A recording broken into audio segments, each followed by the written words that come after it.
Now we're going to take some time to actually start designing the next 10 years of your life. We're going to start setting your goals. Goal setting is one of the most important skills to develop if you want to design your future. I'm going to give you enough homework not only to keep you busy for the rest of your life, but also to help you create the kind of life you may have always dreamed about living, but never believed possible. So let's get on with it. The sooner you exert the discipline, the sooner you will be enjoying the results. Once the results start to come, believe me, you won't mind the hard work and discipline it's going to take. Now, get a sheet of paper, and at the top of it, write the words, long-range goals.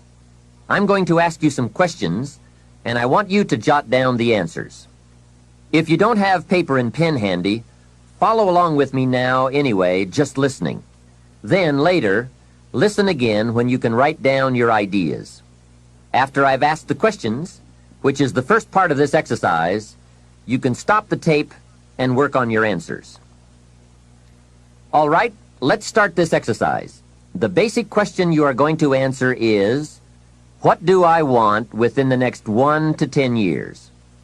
I want you to take about 12 to 15 minutes and make a list of at least 50 things you want within the next 1 to 10 years.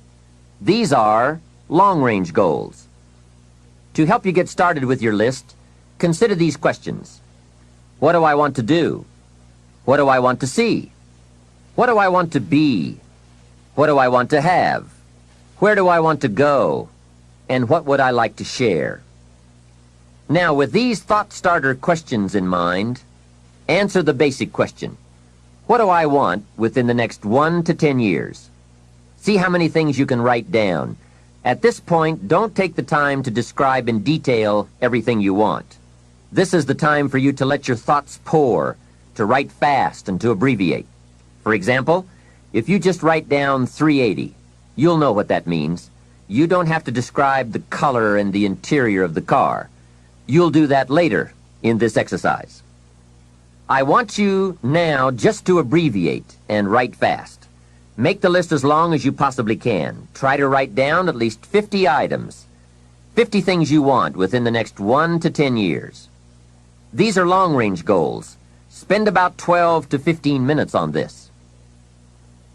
After you've completed your list, you're ready for the next part of the exercise. Go through your list, and next to the things you think you can accomplish or acquire a year from now, write a number 1.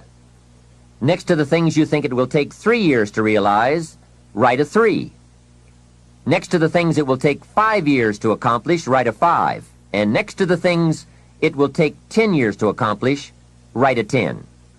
Go through this list now to the best of your ability and say, that looks like it will take me about a year, or 3 years, or 5 years, or 10 years. Some big goals might be out there 10 years from now. Once you complete this part of the exercise, you might come to the conclusion that you need a lot more 3-year goals and less 1-year goals, for example, or that you need more 10-year goals. You see, while you're working on one goal, you must have something else in the planning stages. If you don't, what happened to some of the early Apollo astronauts could happen to you. After they came back from the moon, some of those astronauts experienced deep psychological and emotional problems. And the reason for that? Why, after you've been to the moon, now where do you go? That seemed to be the end, the finish. What later astronauts did was to make sure that they had major projects lined up after they returned from the moon trip. The way you enjoy life best is to wrap up one goal and start right on the next one. Don't linger too long at the table of success. The only way to enjoy another meal is to get hungry. Another thing to check for on your list is that you have included goals for each of these 3 important categories. First, make sure you've listed your economic goals, your goals for income, profits, and productivity. Second, make certain your list includes material items you want, tangibles, such as a home, a car, a boat, furniture, or jewelry. Don't attach the wrong importance to things, but they are important. Third, you'll want to include on your list goals for personal development. Write down all your personal development goals. Your goals to be more physically fit, to lose weight, to be more decisive, to be a more effective leader, to be a better communicator, to learn another language. Of course, there are other types of goals to consider: family goals, social goals, lifestyle goals. This is pretty heavy homework, but remember, whether or not you do your homework shows up in the marketplace as well as in the classroom.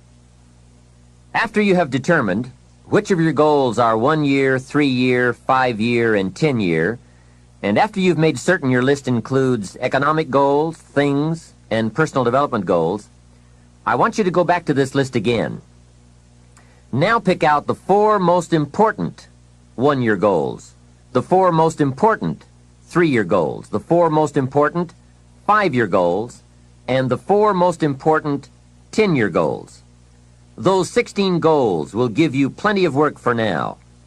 Get out some more paper, and in a brief paragraph, describe each goal. How high, how long, how much, what size, what model, what color, for example. Also describe why it is important to you.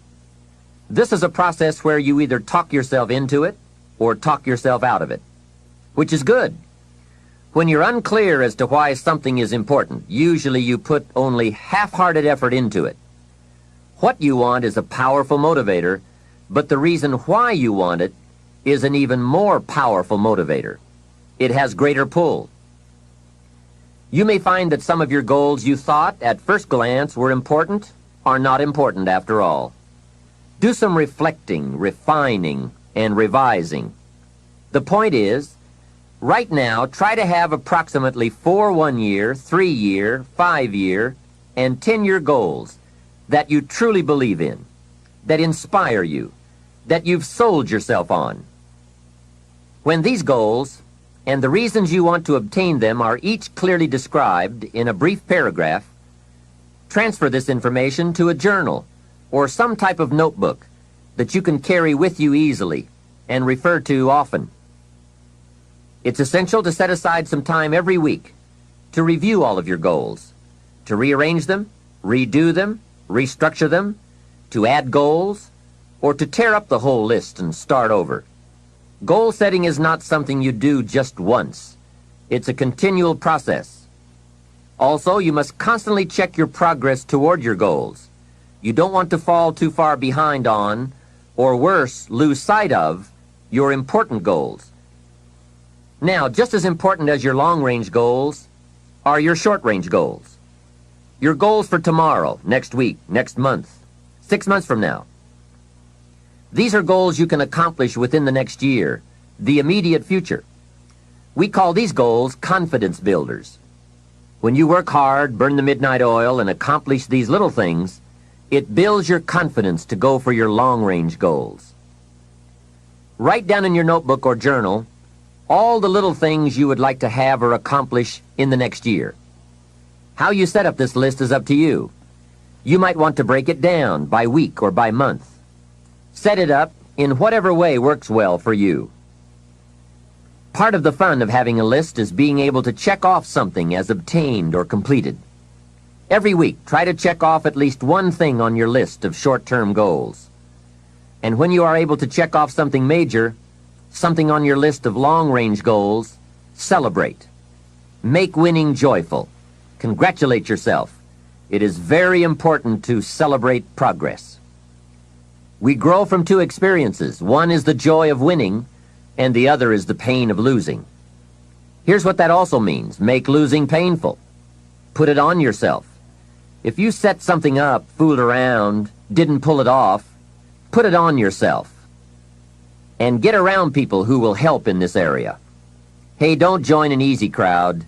Go where the expectations are high, where the pressure to perform is high. It's how we grow. I'm certain that part of the reason why people let goal setting slide is because it is a lot of work. As I said, you'll be constantly revising your lists of short-range and long-range goals, rearranging them, refining them, redesigning them, establishing different priorities, adding new goals, perhaps deleting others. It's interesting that so many people work hard on their jobs, but they don't work hard on their futures. They let that slide. Some people live such mediocre lives that at the end of the day, they don't know whether they're winning or losing. They just go through life with their fingers crossed. I know most people don't make definite plans, but don't let that be you. The guy says, well, you work where I work, but the time you get home, it's late. You've got to have a bite to eat, watch a little TV, and get to bed. You can't sit up half of the night and plan. And this is the guy who's behind on his car note. He's a good worker, hard worker, sincere. But I've discovered that you can be sincere and work hard all your life and wind up broke and embarrassed. You've got to be better than a good worker. You've got to be a good planner, a good goal setter. You've heard the old saying, the people who fail to plan are planning to fail. It's true. So work on your plans. Put yourself in the top few percent who put this power to work for themselves. Writing your goals down also shows you are serious. And to do better, you must get serious. You don't have to be grim, but you do have to be serious. Hey, everybody hopes things will get better, but remember, the future does not get better by hope. It gets better by plan. And hope unaided by clear plans can finally become an illness. There's a Bible phrase that says, hope long delayed makes the heart sick. It's a sickness. I used to have the illness known as passive hope. It's bad. And there's one that is even worse, and that is called happy hope. That is really bad. The man is 50, and he's broke, and he's still smiling. That's bad. So get serious. Make plans. Put them on paper. My suggestion from experience. There's a phrase from the Bible that goes, without dreams and vision, we perish. How true. Humans have this unique ability to aspire, to dream, to go for something, to become something. Without that, life is not life. We must have dreams and never give up on our dreams. I'd like to share with you some further observations I've made on goal setting. Understand that your goals, whatever they are affecting you all day long. Your goals affect your handshake, your attitude, how you feel. Your goals affect how you look, how you dress, how you walk, how you talk, all day, every day. Your personality, conversation, activity, it's all affected by your goals. I asked a man one time, what are your goals for this month? And he said, if I could just scrape up enough money to pay these lousy bills. That was his goal. Hey, I'm not saying it isn't a goal. It is, but it's such a poor goal. It certainly isn't inspiring. You don't jump out of bed on Monday morning and say, oh boy, another chance to go out and scrape up the money to pay these lousy bills. The point is that goals should be fun. They should be big, challenging, rewarding. They should allow you to grow. Remember, too, that the major purpose of having a goal is not just to acquire the goal. The major reason for setting goals is to compel yourself to become the person it takes to achieve them. In other words, attaining the goal is of secondary importance. What's far more important is what you become in the pursuit of it. The greatest value in becoming a millionaire, for example, is not the $1 million. The greatest value is the skills, the knowledge, the discipline, and the leadership qualities you acquired in becoming a millionaire. It's the experience you acquired in planning, development, strategy. It's other qualities you acquired, such as courage, commitment, and willpower, to attract $1 million. You could lose everything you attained, but you could not lose the skills, knowledge, and experience you have obtained. Even better than having is being. Here's a most important question to spend some time answering. What kind of person will I have to become to get all I want? Write down a few thoughts on that. Write down some skills you'll have to develop, for example. and some of the things you're going to have to learn. Just spend a little time writing a few sentences on this. What kind of person will I have to become to get all I want? The answer to this will give you some personal development goals. Remember that income does not far exceed personal development. All of us have to do this kind of self-examination. I have to look at my own life and say, well, here's what I want, but am I willing to become what it takes to get what I want? If I'm too lazy, if I don't want to learn, read, study, and grow to become that kind of person, then I cannot attract what I want. Now, either I have to change my wants, or I have to change myself. Here are a few more key points I'd like to share with you on goals and designing your future. First, if you don't right now feel as if you're equipped to get all you want, just remember, ability will grow to match your strong dreams. That's why the goal-setting process we've discussed is so important. The more you work on this, the more ideas you will get on how you can change, how you can grow. I am nowhere near the person I was when I met Mr. Shoaff 25 years ago. I'm not that person anymore. I've changed. There's nothing you can do about the past, but you can do a great deal about your future. You don't have to be the same person you were yesterday. You can make changes in your life, absolutely startling changes, in a fairly short period of time. You can make changes you can't even conceive of now, if you give yourself a chance. Your abilities will grow. You have untapped talents and potential that you haven't even reached for yet. And as time goes on, you'll be able to reach deeper and deeper. The first thing you'll know, you'll be able to do things you never thought you could do. You'll be able to handle things you never thought you could handle. You'll have ideas that you've never had before. All of this is sparked by the goal-setting process. When you know what you want, and you want it badly enough, the answers will come to you. I can't tell you why it works. All I know is, it works. Give yourself a chance to become all you can become and to accomplish all you can accomplish. Let me give you a Bible philosophy that teaches how to get whatever you want. Here's what it says. Ask. That's it. Ask. Of all the important skills to learn in life, be sure to include the skill of asking. What does ask mean? Ask means, what do you want? And the complete formula is staggering. It says ask, and you will receive. Hey, we ought to look into that. The man says, yes, but you work where I work. By the time you struggle home, it's late. You've got to get a bite to eat, watch a little TV, and get to bed.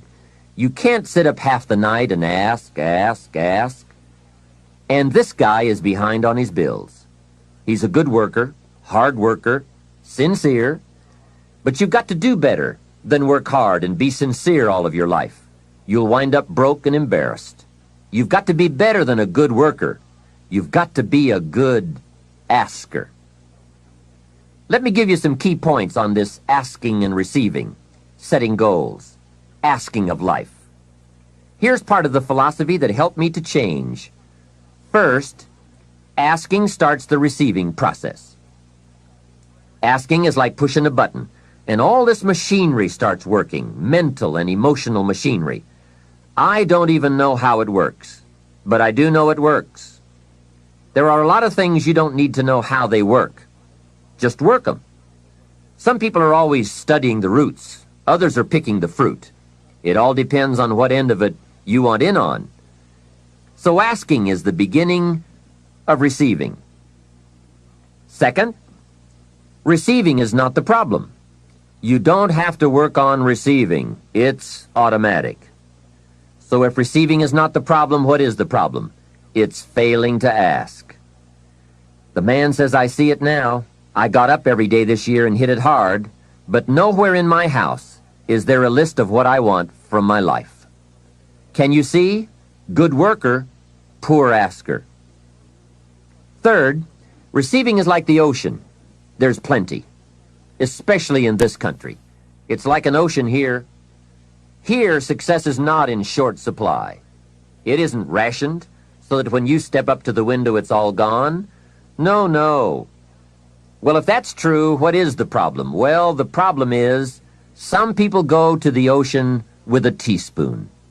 Have you got the picture? A teaspoon. What I suggest you do in view of the size of the ocean is trade your teaspoon for at least a bucket, and you will look better at the ocean with a bucket. Kids won't make fun of you. Now, here's something else to remember about asking.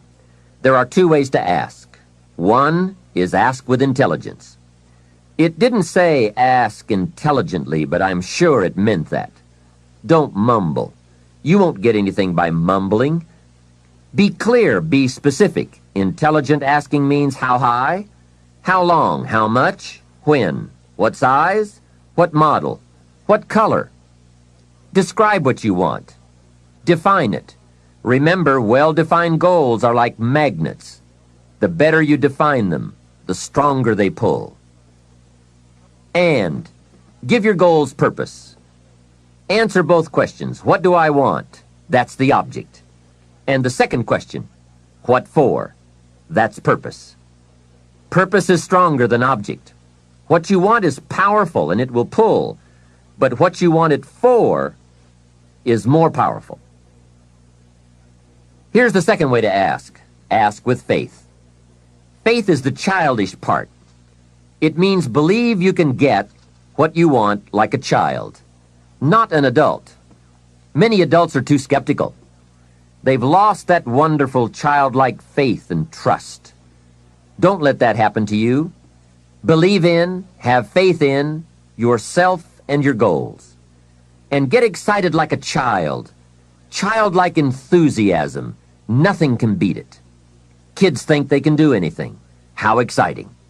They hate to go to bed at night and can't wait to get up in the morning. Develop that kind of enthusiasm toward your life and your goals. And be curious like a child. Kids can ask 1,000 questions. Just when you think they're finished, they come up with 1,000 more.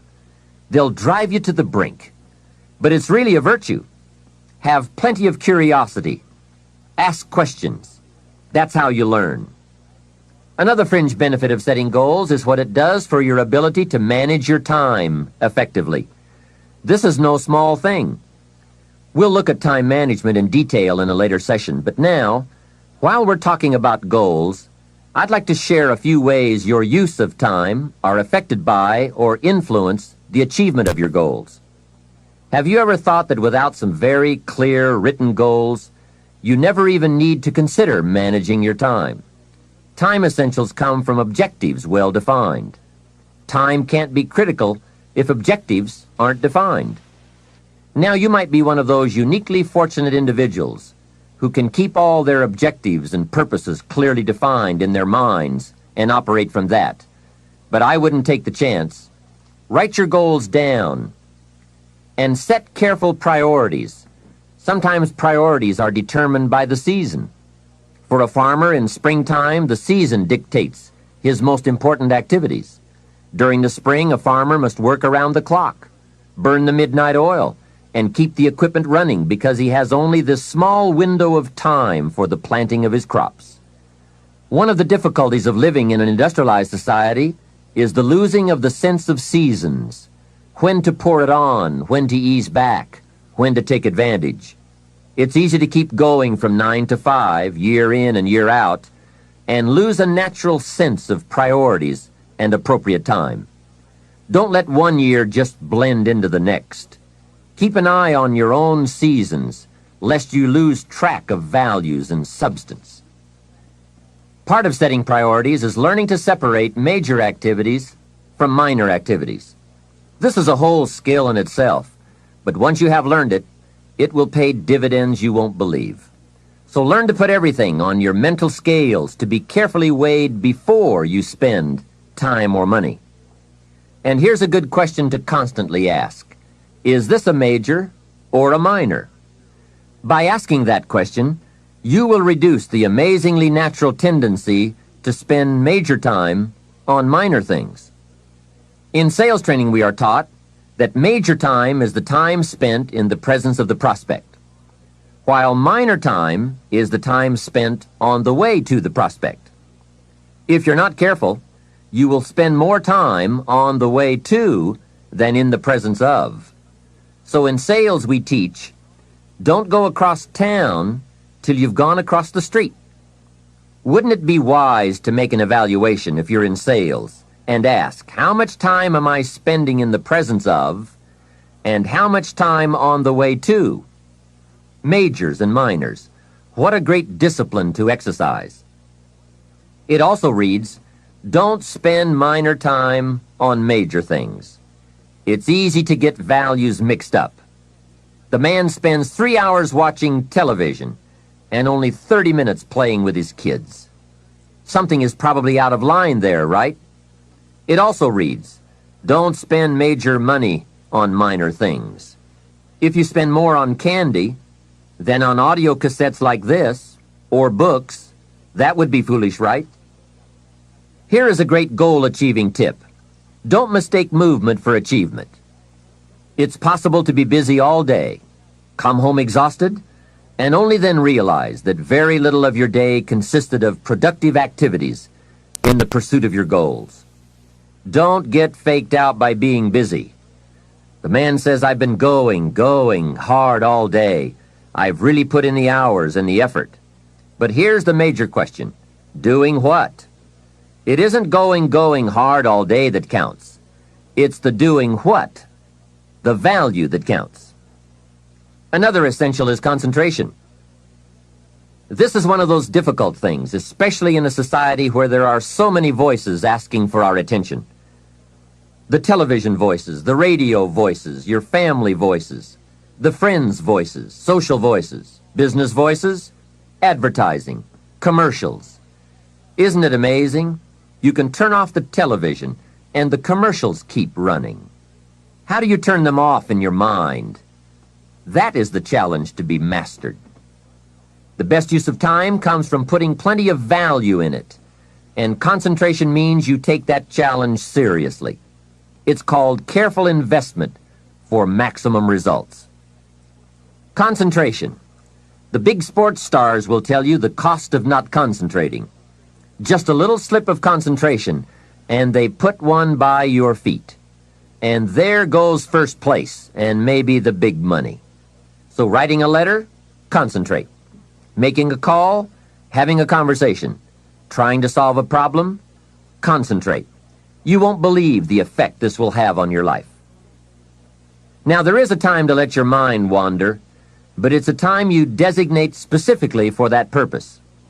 At that appointed time, you can go off for that walk on the beach or that drive to the mountains, away from business.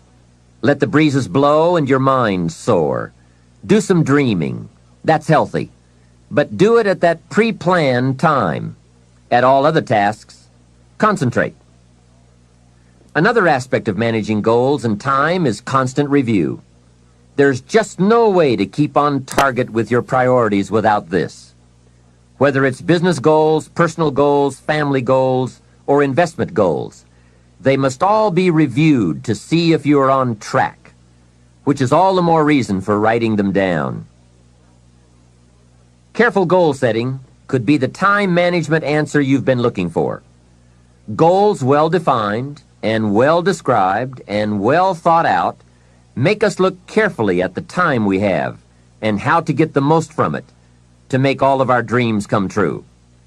The answers to do better come from the necessity to do better. You will undoubtedly be amazed at the ideas you can come up with for the use of your time when goals and purpose have you stimulated to the maximum. Now there is a last main point to consider. You won't get everything you want. What a statement to make after studying how to get whatever you want.